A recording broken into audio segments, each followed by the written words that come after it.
Chapter 3. In the morning, Dove felt a flutter inside her head. It was a gentle movement, a bird shifting position in the nest at night. She shuddered slightly when the feeling stopped, stood quite still, not wanting to feel that again. She felt it again. Something was brushing up against the inside of her skull. Dove brushed her hair very hard to push the feeling away. The feeling increased. Dove rushed downstairs, hopping to find a parent, but they had left, of course. Each had a long commute in different directions, and they began their days early. Dove's mother, whose car had a telephone and a fax machine, would be putting her lipstick on at the red light and making her first business call of the day at a comfortable 60 miles an hour on the turnpike heading north. Dove's father would be using his time well. This was very important to Dove's father. He was learning another language from a set of expensive cassette tapes. Dove thought it was Japanese. Last year, he had learned German.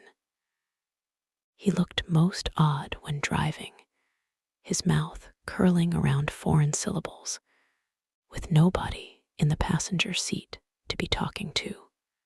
In the empty kitchen, Dove's head was full, like a full stomach, as if she had eaten too much. But in her head, had she thought too much, studied too much, daydreamed too much? Her head was stuffed and cramped. Dove suddenly hit the side of her head with the bottom of her palm. It seemed to work. Her mind settled down like a bed being made, sheets momentarily fluffed and then resting. "Ooh, boy, do I need breakfast," muttered Dove to herself.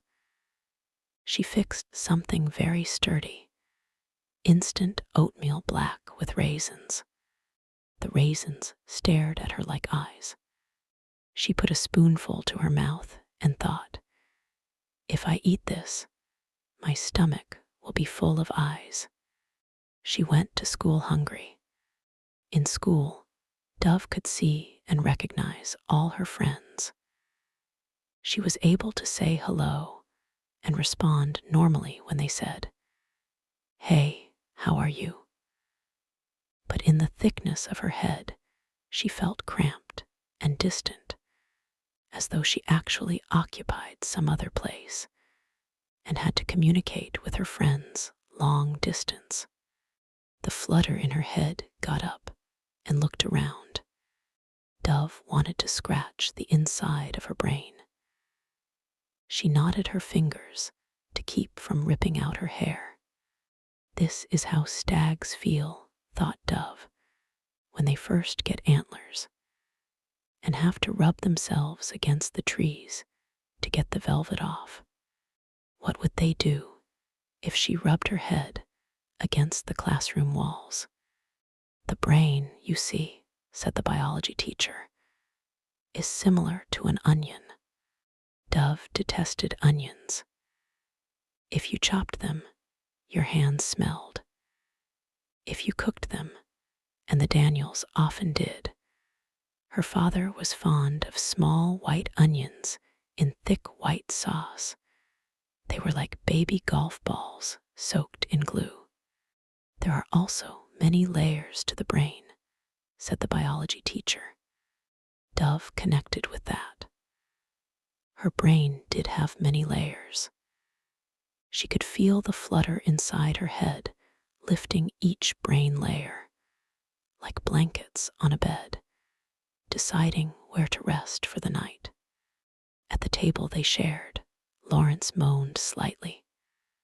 Lawrence was adorable to look at, but tiresome to be around. He had been that way since they were little kids and was unlikely to change.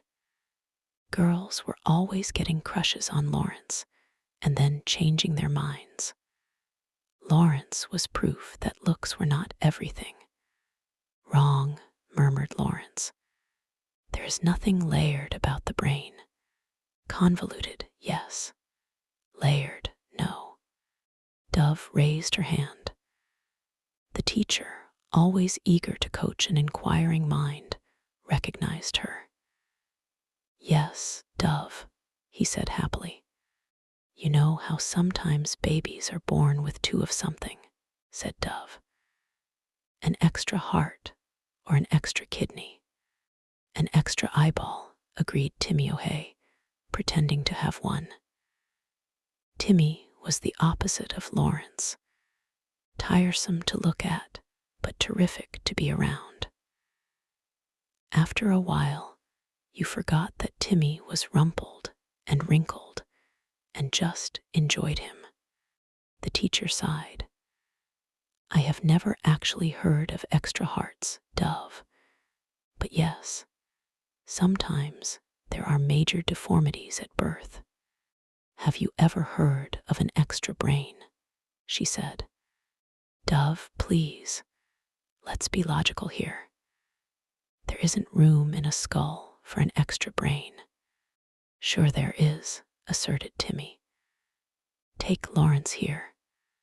The trick is that both brains are very small, see? They don't take you very far. Won't be long. Lawrence's brains will fold up shop. It'll be an institution for Lawrence. A bed with rails, and a nurse with injections to keep him calm. Timmy, said the teacher tiredly. The fluttering had been replaced by footsteps. A second person was walking around inside her head, insect-like, as if her second person had more than 2 legs, had 8, perhaps. What if you really did have a second person inside you? Said Dove. If you really did have a second person inside of you, said the teacher, you would receive a mental diagnosis. Schizophrenia, perhaps. You would be on heavy-duty, industrial strength medication, and very probably live out your unfortunate years in the state institution to which Timmy hopes to send Lawrence. The class laughed. Oh, said Dove. She decided against describing what was going on inside her skull. The world did not sound sympathetic. Her next class was ancient history. It was an elective for people who had done especially well in American history the year before. She could have taken current world, but since Dove's family watched the news every night during supper, they never talked. The only talking done in her house was by television commentators. Dove felt too acquainted with the current world already. She opted for the ancient world, and now they were doing Egypt. A sharp, hard pain began in the exact center of Dove's skull. The second person had taken up residence. The person was hard, like a piece of gravel in a shoe. Just as the biology teacher had said, there was not enough room up there. Dove's mind was shoved against the wall of her skull. Her thoughts pressed closer together, like recycled newspapers jammed into a container on the sidewalk. There is evidence, said the teacher, that the ancient Egyptians did brain surgery. Skulls and tombs have been found in which holes were drilled, probably to relieve pressure from brain tumors. Or possibly it was thought that during a psychotic episode, the evil influence could be given an escape hatch. The technique is called trepanning. Dove could visualize this perfectly. There would be a surgeon in a white linen skirt, and a golden necklace shaped like a scarab. He would have a long drill, which he would hand turn, and the patient would be fastened down on a board, head resting on a stone pillow, and the Egyptian surgeon would drill a hole into the skull. What a relief it must have been to the patient. Dove wanted to lie on one of those Egyptian couches and have her head drilled. Get this second person out of her head. It would probably be a relief to the second person as well. An escape hatch. Perhaps a lid could be put on. A scalp flap. No, because then the second person could come back in. The second person would treat the skull like a hotel. Come back when he felt like it and tuck himself in. Dove touched her hair, feeling for the soft spot where the hole could be drilled. Through the silk of her hair, the rubberiness of her scalp, and the hard bone of her head, Dove felt an answer. Dove did not need to drill holes. The person inside was going to come out by itself.